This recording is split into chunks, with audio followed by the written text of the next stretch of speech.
I know. Yeah. Hey, will you spray yourself? Appreciate it. Oh, dang it! I forgot about this. All right. Oh, I forgot Amelia is in here too. All right, so let's view stream. Come on, be working. Be working! It's working. Perfect. All right.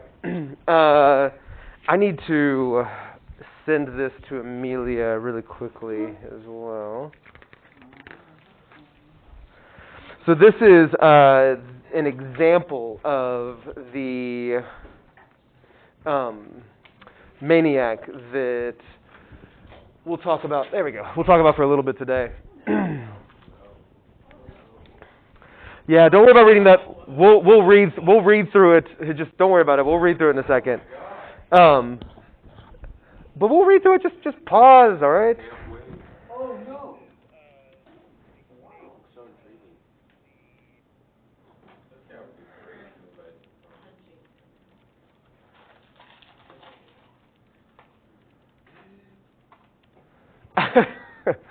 I know. I always feel like you gotta just hold your breath or something. Like when you move around, like you move back, and I was like. It's okay. That's understandable.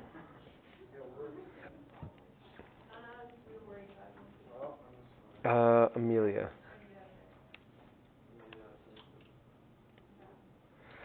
Okay, so we got it all figured out. All right, so here's what I want to do. I got really excited because it's not supposed to rain for the rest of the day, and so I'm going to take my kids fishing tonight at a new pond, which will be a lot of fun. And so that's like getting me through the rest of this day. It didn't. I dropped off a book for Aubrey yesterday because she's one of the few people in Worldview, like one of two people in Worldview who didn't have her like materials. I didn't want her to be behind. And I had the time, and I enjoy driving by myself, so it was good. But when I did that, there's like this giant pond at the front of their like, I say subdivision, but just like development, whatever. And so I asked Mrs. Jones if I could bring the kids fishing there, and she said yeah. So we're going to go there tonight.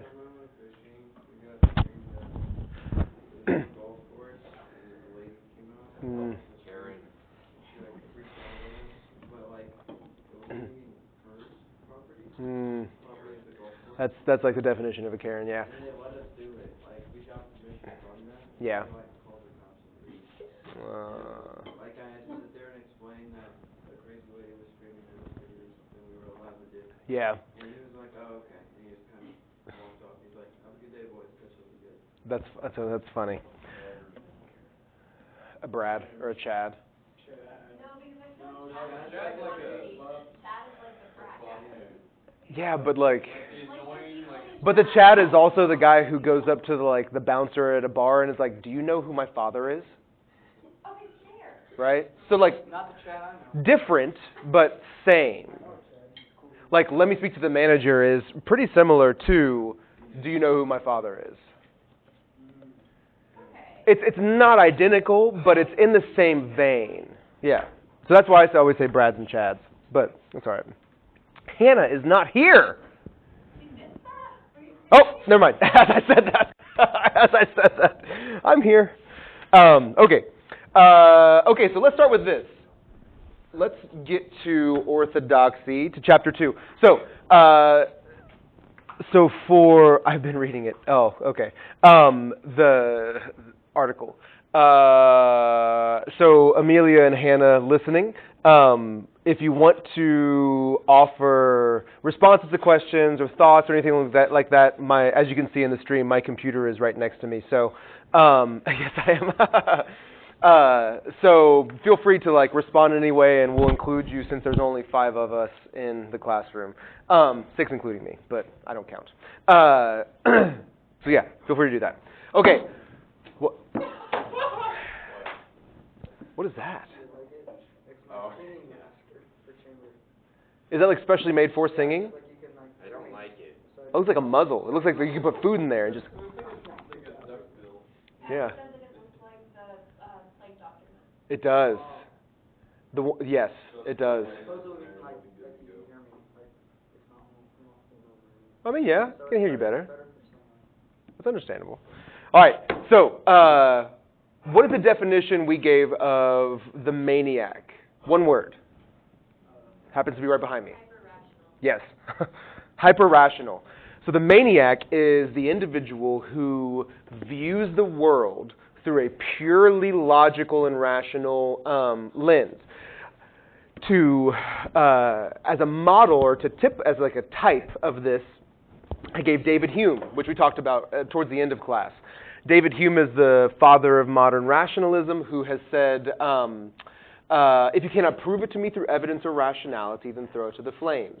And I think it was Aiden who had kind of mentioned, like, well, what do you do then with love? Like, what do you do then with forgiveness? What do you do then with beauty, with wonder, with, all these other things, right? Because at its core, if you break down love to, like, the pheromonal exchange between a man and a woman or, between two people, whatever, like, that becomes kind of bland and boring and very dry and not really love. Like, to have an explanation for everything takes the wonder and beauty out of it. Which, that is the hyper-rationalist life, like, so it makes sense in that way. But if you would please go to, give me a second to find it. Okay, go to page 22. You guys came up with a lot of great different like one-liners and stuff, and I want to note a few of them as well.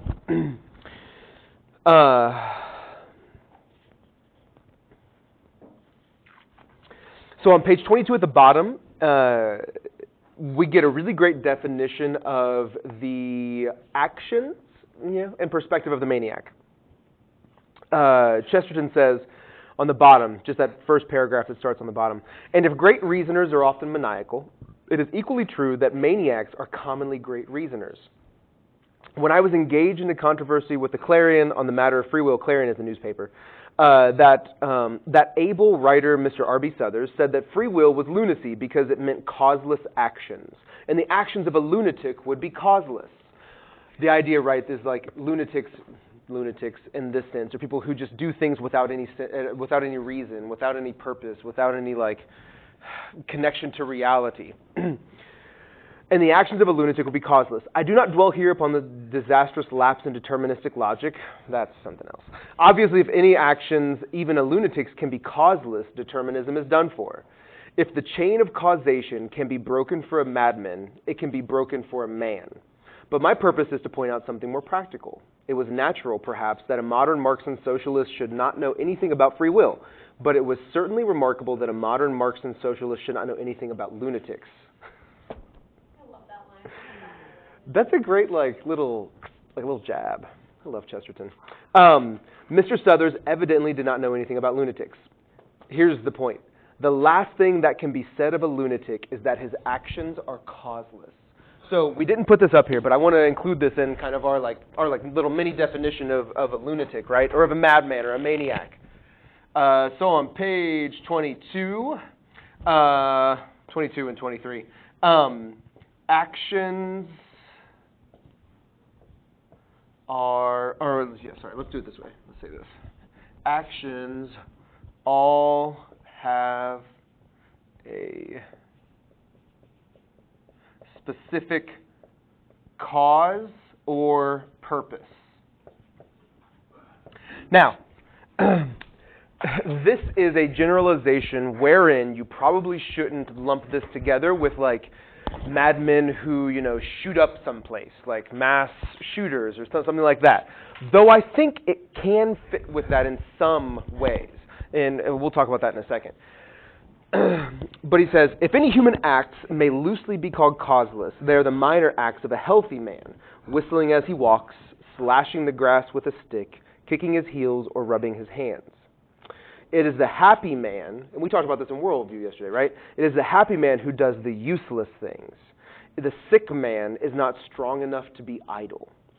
It is exactly such careless and causeless actions that the madman could never understand. For the madman, like the determinist, generally sees too much cause in everything. So really quickly, I don't want to close my book. That was stupid. So the determinist or determinism is this philosophy that basically, okay, so you have a box that we exist in. There is no opening or like exit to the box.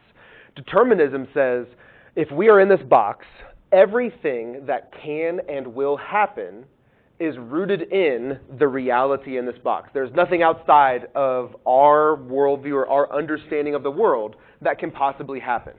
So if 2 plus 2 equals 4 in that box, it will always equal 4. If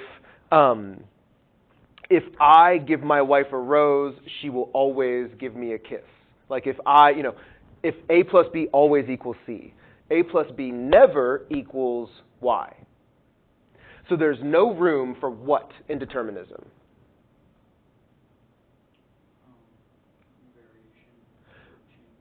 Variation or change if there is something outside of our worldview, right? So like, let me just do it this way.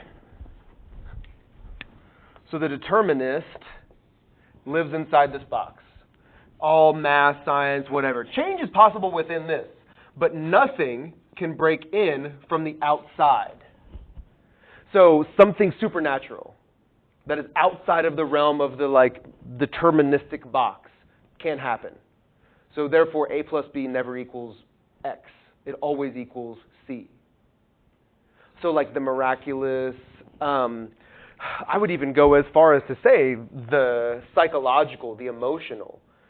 There is such a thing as learning for the determinists, but if what you learn is outside of the way that you view the world, then it's invalid. So like David Hume is a determinist, I would say. If you cannot prove it to me through evidence and rationality, then throw it to the flames. Great. So like love, you can't prove it to me. Therefore, it is not a part of my box. That box is like metaphorical, right? Like it's just our world, right? Then it's worthless. It's invalid. I don't accept that. Here, your hand up. Yeah, it's like miracles. Miracles are 100%, outside of that box. Mm-hmm. Yep. There is no explanation for what he did. So how would I try to explain if I see, a miracle as something like it was a trick, it's magic, it is beyond just that. Like talking about the story, the event that John gave yesterday. Like, okay, it's all coincidence, right? Like that type of perspective. So that's what determinism is. Now, here's a question that will seemingly go off topic, but I promise we'll bring it back. This is a weird question too, but like, what is your favorite conspiracy theory? Like the conspiracy theory that you think like, not just one that you think has like credence, but like the one that maybe it's just one that you know of.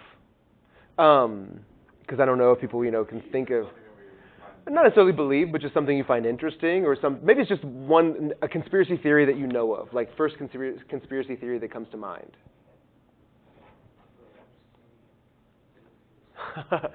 That's hashtag Epstein didn't kill himself, right? Yes, that's a good one, Jeffrey. That's a good example of a conspiracy theory. I don't know if that's more of a conspiracy theory. I know that might not be because I don't know. Yeah. But the idea that he killed himself in his prison cell because of everything that he was facing, but also knew of a lot of people who would probably get in trouble, and he was killed in that sense. That's the conspiracy theory. Okay, that one might be a bad example of where I'm going with it because it might be more true than it is false. But who knows? New World Order, yeah. The Illuminati, yeah. Yeah, that's a perfect example of one. The world is flat. Yes.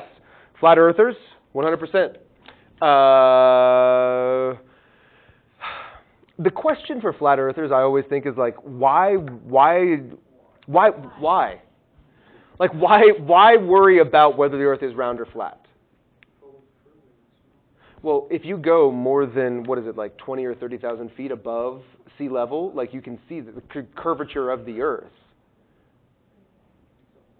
It is, like that it is a sphere rather than a pancake. Yeah, a disc.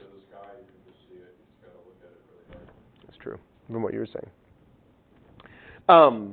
Yeah, I'll never understand flat earthers. Like, it feels more like a contrarian stance than it does like an actual stance. Like, people just want to be a jerk and they're like, oh yeah, well the Earth's flat. Prove it. I can't prove the Earth's round. Yeah, like, okay, here's the picture. So it feels a lot like that, yeah. But no, that's a good one too. That's a good conspiracy theory. It's flat Earth. What else? Moon landing is one that always comes up, 100%.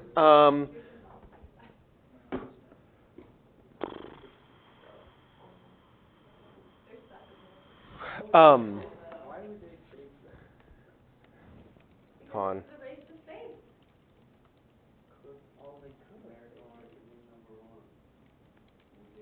No, but there's like always little like things that people bring up that stress them out.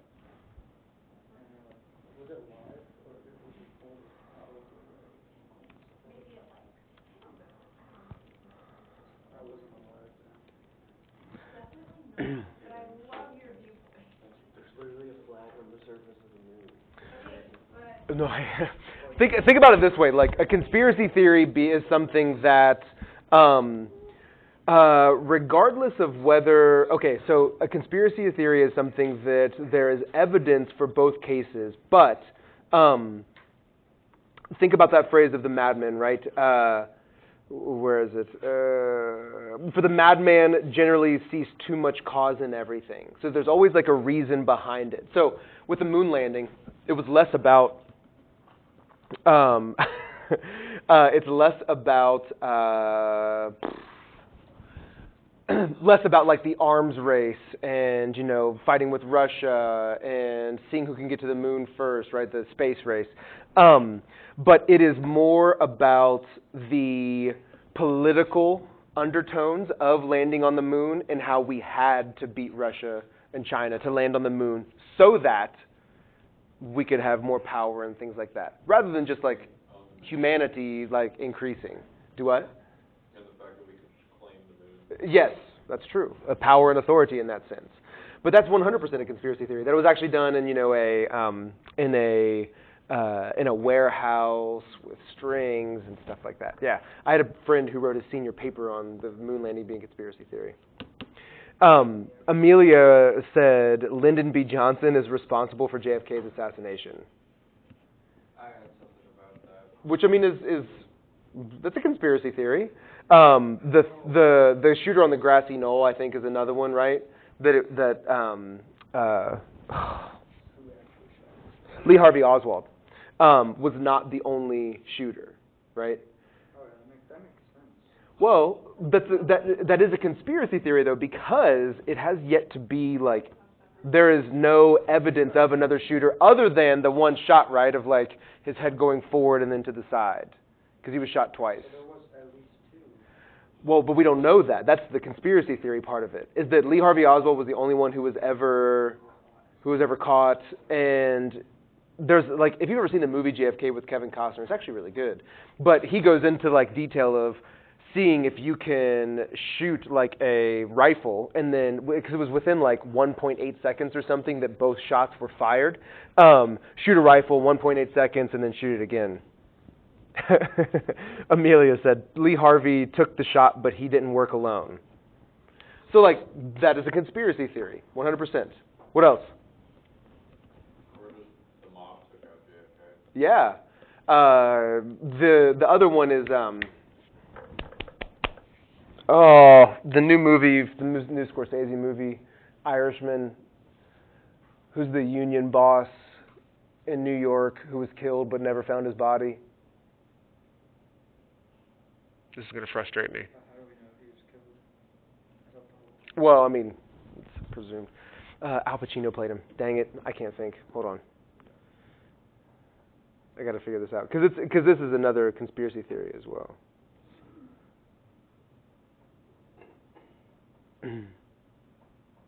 Jimmy Hoffa.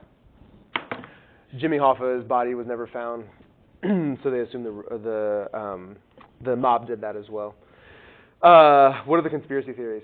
All of the world leaders are actually lizards, lizard men.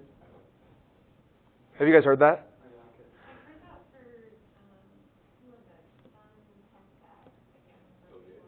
probably Bill Gates, Steve Jobs, Jeff Bezos, who knows? Probably all of them. They're lizard men. They're like aliens who all seek to control Earth, and so they're all the most powerful people. Yeah, it's like was it Miley Cyrus who the video of her that is like a close up, and it looks like she's blinking like up, but also looks like she has like, what are they called? Mucous membranes, like that come in that blink like a shark would or like a alligator would to like protect their eyes. I mean, that's whatever. That's an example of like, oh, lizard men. Miley Cyrus is a lizard woman. Yeah. Area 51, big one, right? Aliens exist. Avril, that is the other one. I'd never heard of that until last year. Bonnie Ludlow told me about that.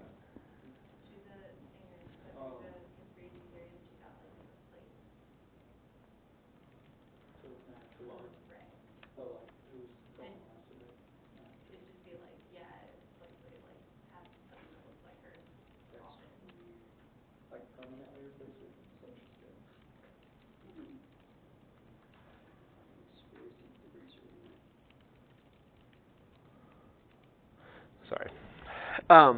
So with the other one is, the other ones I think about are Bush did 9/11, right? I mean, it's a conspiracy theory. That's what people believe. Hashtag jet fuel doesn't melt steel beams, right? I mean, it's a conspiracy theory. Like, regardless of whether it is valid or not, it still exists and people will argue for it. The Holocaust never happened. Huh? But like, well, yeah. There have been students before, like when you guys I think were in 7th or 8th grade, who have come through and who said, you know, I don't believe the Holocaust existed because I wasn't there to like see it, or I wasn't alive when it happened. Well, I know, but like that's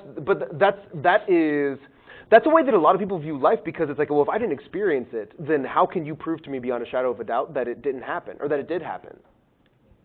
You can't. And so that's why, like, conspiracy theories exist, is because we cannot disprove what you believe. The flat earther stuff, like, that's just silly because you can clearly prove that.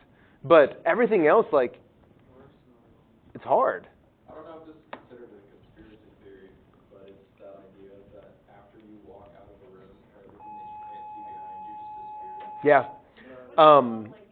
disappears. That's the what? Pardon the interruption. Teachers, is B lunch? Yeah. Last name's S through Z to come to the library. I'm not sure. I'm sure there's probably like some sort of like psychological issue or physiological issue that does that. To the library to get your book. Interesting. I think it's also a philosophical view as well, because that comes directly from Plato also, like the cave allegory, that the forms that I see, really? Yeah. The forms that I see are not the real, capital R real, and so whenever you guys leave, you're just forms, and like you cease to exist because my mind creates you. Like everything, that's like the idea of, I think you said it yesterday, where everything is a simulation. That's really the idea of it. Another view of that is called solipsism, where everything, like all of this is just a dream. Well, it is. The Matrix is a perfect example of that. Not of like the conspiracy theory, but just of Hannah. Hannah has offered like 3 or 4. I'm like, well, not really. And she's like, I'm gonna look one up. And she said the Simpsons predictions. Oh my gosh, yeah. That's a great one. Yes, Hannah, that's a good one. Yeah, it is, because clearly it's not real. Maybe coincidence, but also like there's a lot of coincidences that fall in line with that. I agree. So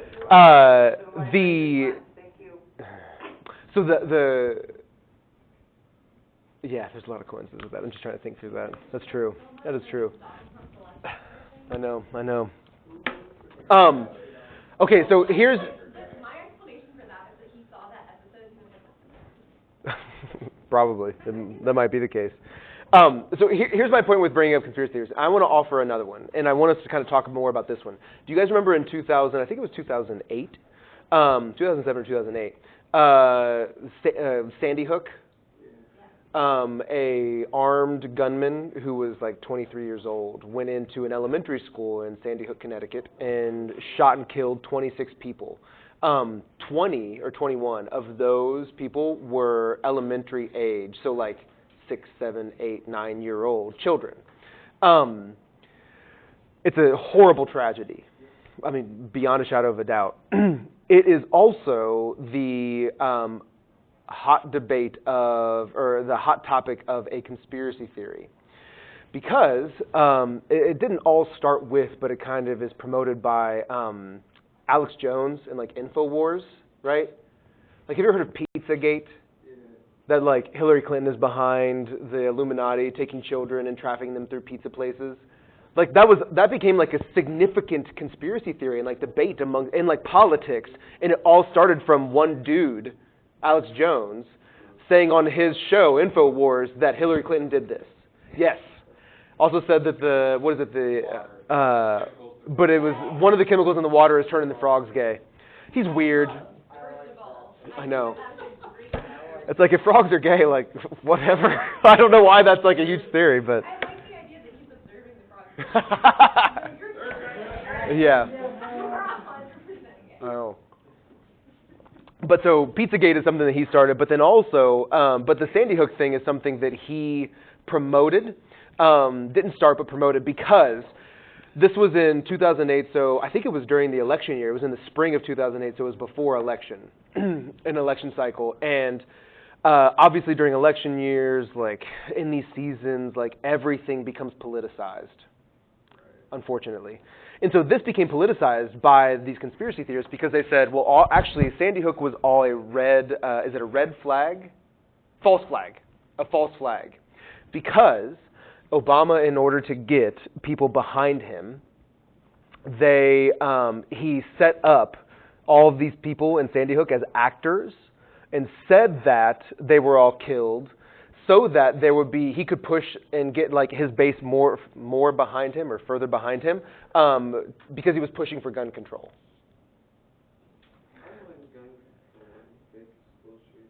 Well, because they used a gun, it was a mass shooting. Like whenever there's a mass shooting, that is the focus of the conversation is gun control. Like stricter laws, maybe just like taking away guns in general. Definitely like, waiting periods, stuff like that. It happened after the Vegas shooting a couple years ago.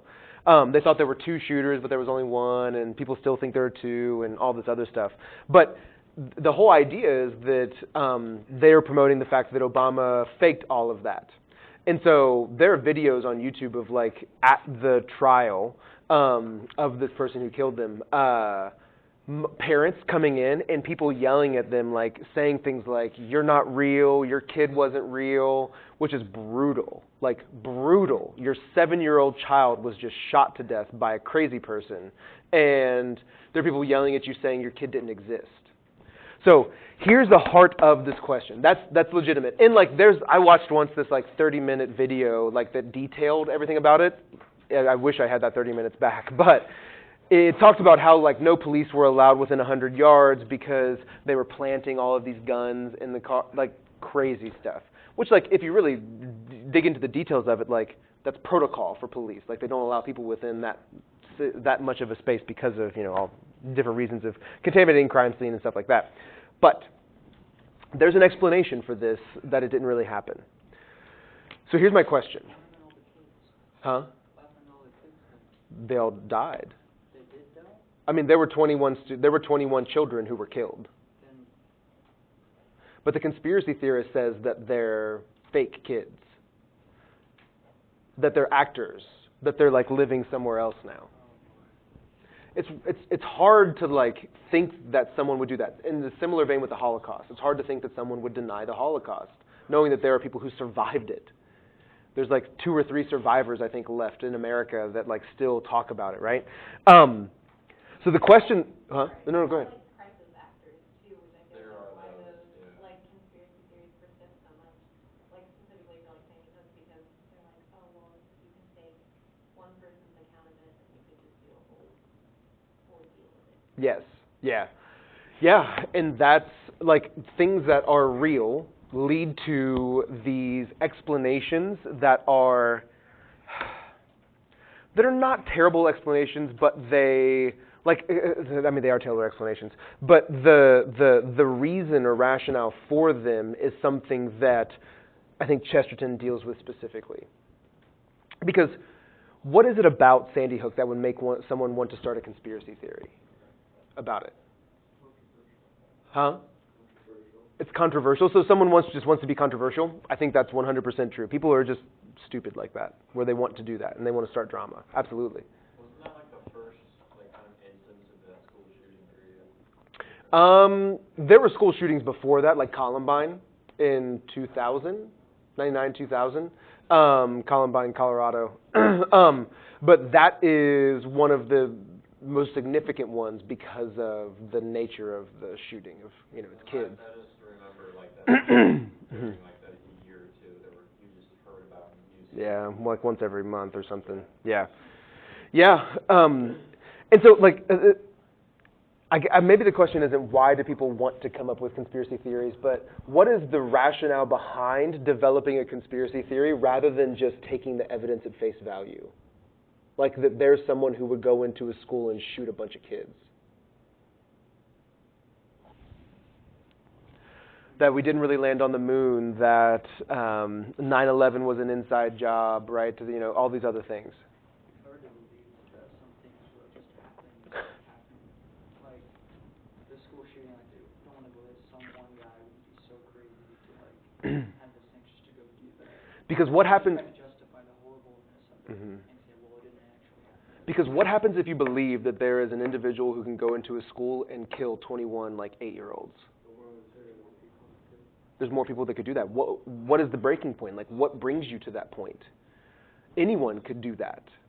We know that's not necessarily true. But I think that there's something to be said about the fact that people are terrified that that is a reality, that people will do that. So, in order to combat that fear of the unknown, we'll say, then we cultivate these stories and these conspiracy theories that help to give us an easier explanation of what might have happened so that I don't have to address any of the hard crap of, oh man, like this person just had PTSD or this person was a white supremacist or this, so on and so forth. But doesn't that add more fear to it? Like, so if you take Bush to 9/11 and say it's actually real, doesn't that imply, our government is against us, and now forget someone else on the other side of the world, we can't trust anyone around us? Yeah. Doesn't that add more fear? I think it doesn't add more fear, it adds a different fear. Because now my enemy is the government.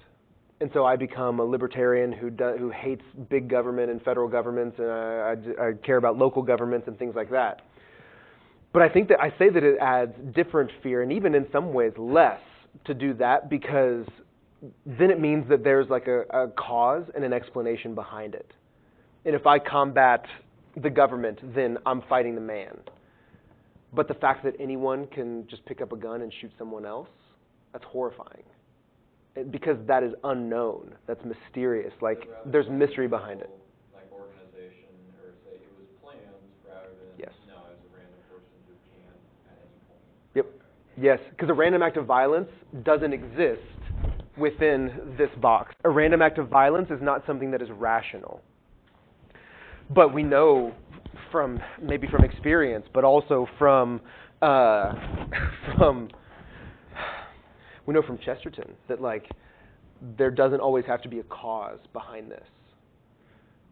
And that's just a part of the world. And so it's really difficult for the maniac to be able to say, well, there are causeless actions. No, there aren't. Everything has a cause. Everything has a purpose. That's a much smaller, more palatable world to live in. Because then I can have a grasp on everything. But what that does is that makes you go, for Chesterton, to the lunatic asylum. Like, you become a lunatic because then you begin saying things like, Holocaust didn't happen. This was actually just a false flag that Obama wanted to get gun control passed. The earth is flat. People are lizards, stuff like that. Where you get the irony is that you get even more crazy through your explanations. That's where this like maniacism comes. is that the logical ends of hyper-rationality is, for Chesterton, the lunatic asylum, but for us, I think I would say that the logical ends of hyper-rationality is conspiracy theories, is just trying to seek explanation for things that don't actually have a palatable explanation. Like, it doesn't make me feel more comfortable to say, well, someone can definitely, like, people would just go in and shoot up kids. That doesn't make me feel comfortable. But that is a reality of the world that we have to face and try to, like, help and fix in some way. That is much more difficult than being able to say, well, it was actually planned, like you said, planned, it's a part of this larger plan. Now the government is the people that we hate and we don't want to trust them. Random people, we can trust everybody. I don't know, that's an unhealthy way to live, according to Chesterton, I think, in my perspective as well. Does that make sense? Okay, so here's what I want to do. With the last few minutes, this article. I want to read it, and then I want you, as you're going through, I'm going to read it. And then we've got, like, I think 12 minutes left.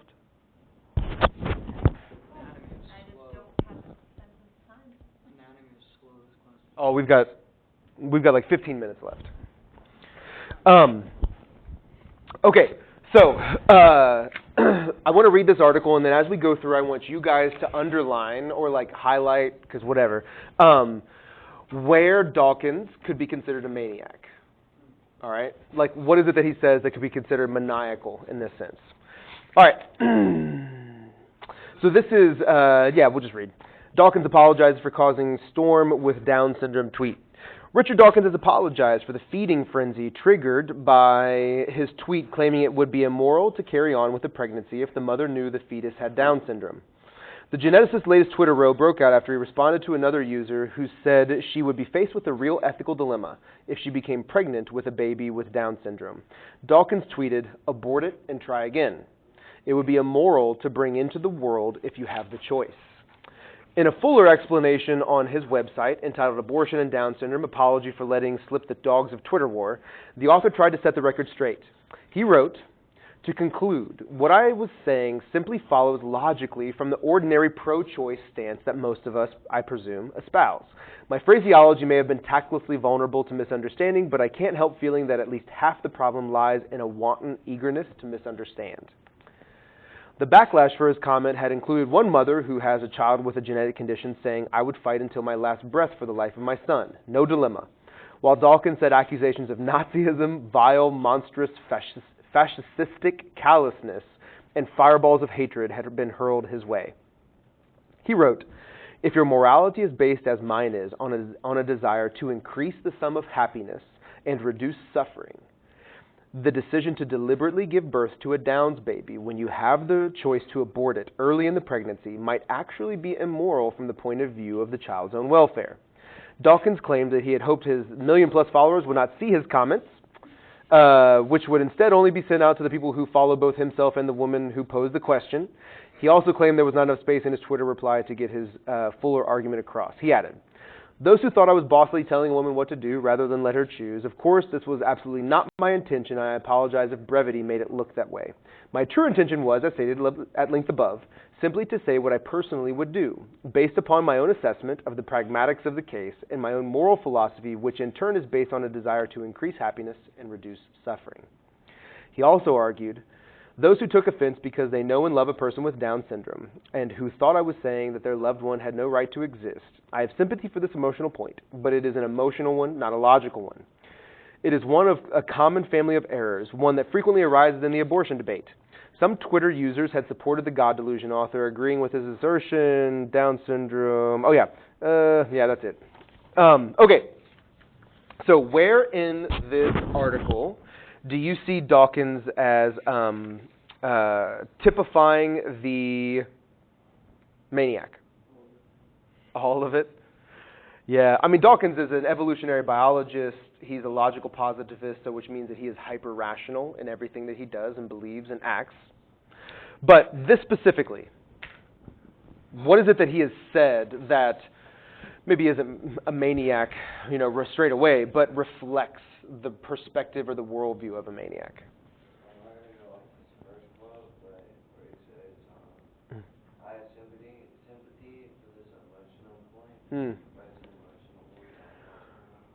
Yeah. Yes, absolutely. Because if you bring any emotions into a conversation about morality, ethics, truth, whatever, then it's always going to create a bias. And so therefore, if there's a bias, it's not true. Yeah, absolutely. The fact that anyone would bring in emotion to this is they have a wanton eagerness to misunderstand. Yeah. Him saying that like his morality was to increase the sum of happiness and reduce suffering.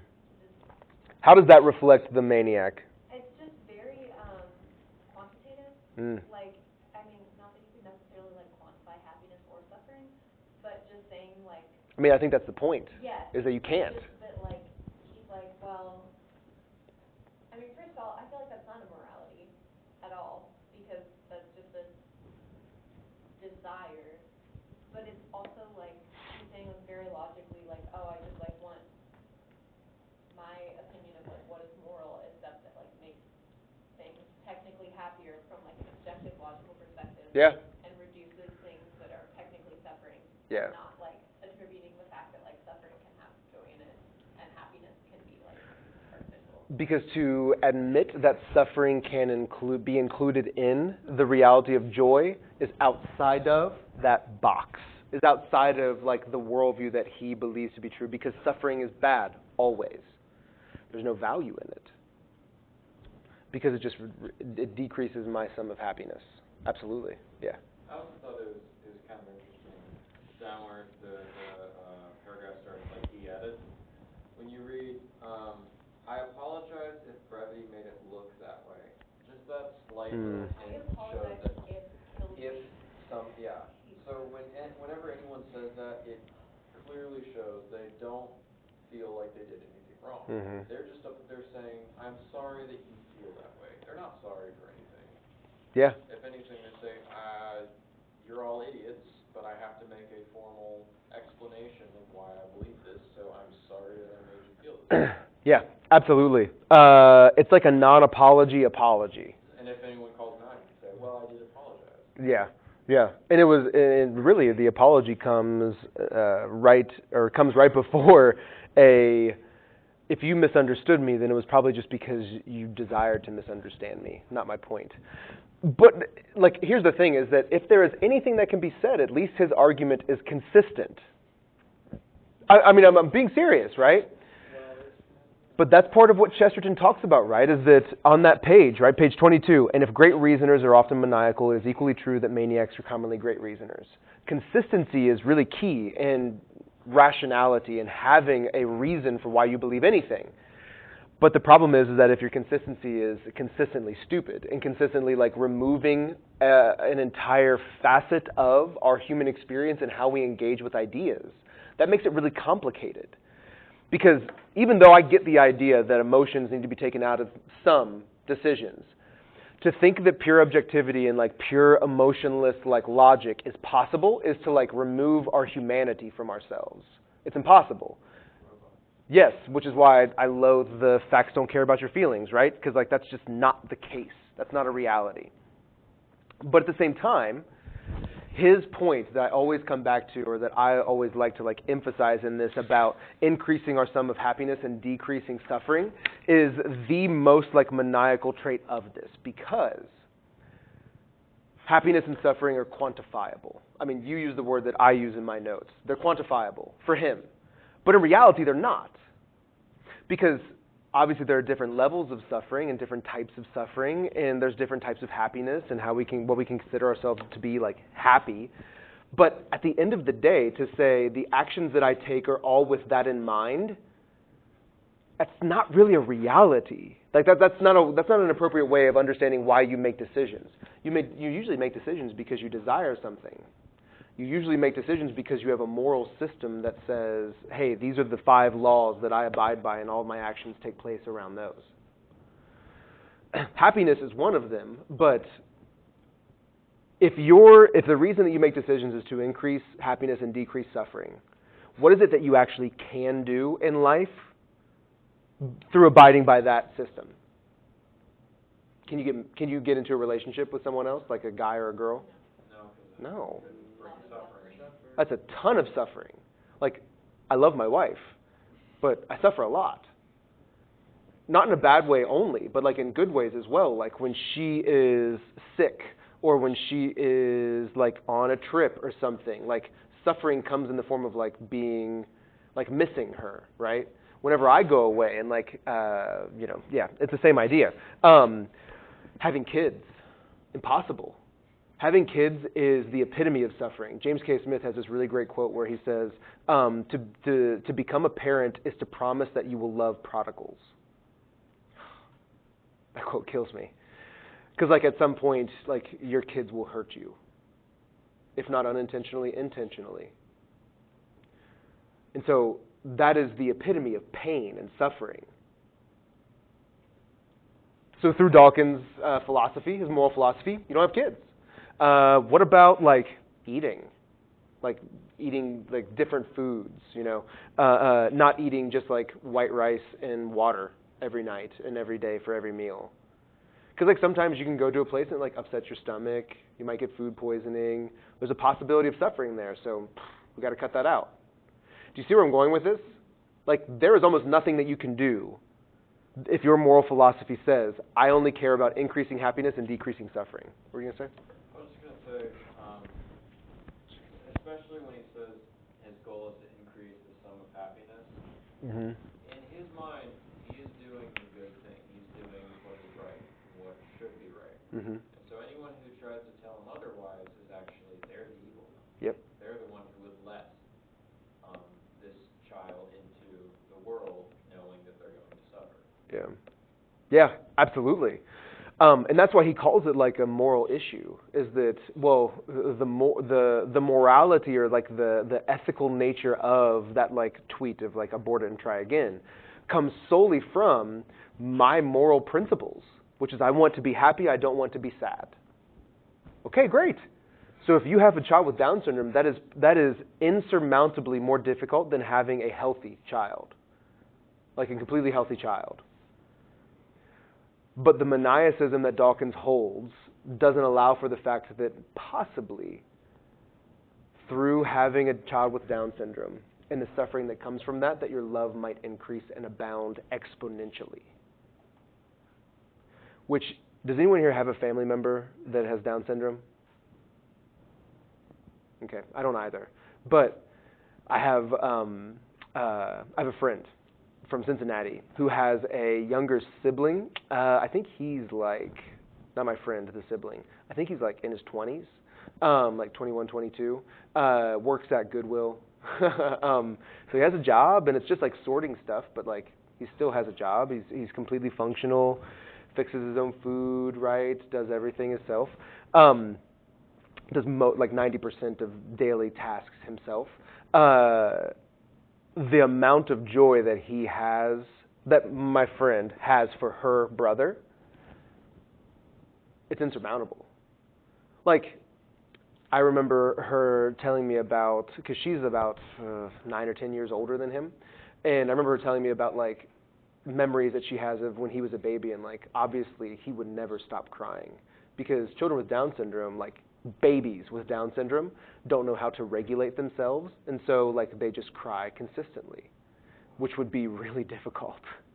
But at the same time, through that like frustration and suffering and like really difficult experience, their love for the child grew. Their happiness because of their love growing grew. And that's a personal experience, but what's the problem with that for Dawkins? That's an emotional one, because I have an emotional attachment to my friend who has an emotional attachment to her brother, and, so on and so forth. It's not a logical one. The difficulty is that if we view the world through a purely logical lens, then that's what our choices come down to. What is best for us? Sacrifice? That doesn't exist, because sacrifice requires suffering. Because I don't get what I want, or I give up what I have.